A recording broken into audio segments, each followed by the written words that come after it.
Hello viewers, আসসালামু আলাইকুম।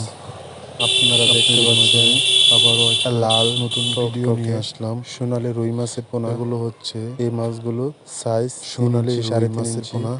এই মাছগুলো পুকুরে অল্প দিনে বেড়ে যায় 3.5 ইঞ্চি। এই মাছগুলো কিভাবে চাষ করবেন, পুকুরে অল্প দিনে কিভাবে বাজারজাত করবেন, তাড়াতাড়ি বেড়ে যায়, এগুলো বিস্তারিত জানতে বাজারে আমাদের সাথে যোগাযোগ করুন।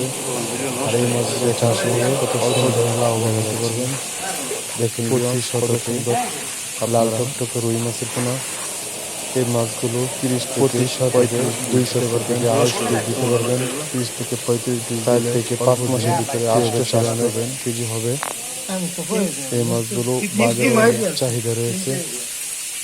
আর আমাদের কাছে বিভিন্ন সাইজের পোনা, যে কোনো সাইজের পোনার জন্য আমাদের স্ক্রিনে নাম্বার দেওয়া আছে, ওই নাম্বারে যোগাযোগ করতে পারেন সরাসরি ফিশারি থেকে। দেখুন আমাদের ফিশারি দেখেন হচ্ছে থাই পাঙ্কাস অরিজিনাল থাই 2 মাসে পাঙ্কাস 5 মাছের কেজি পোনা। এই মাছগুলো 2 মাসে 5 কেজি কেজিতে 100 পিস। 2 মাসে 5 কেজি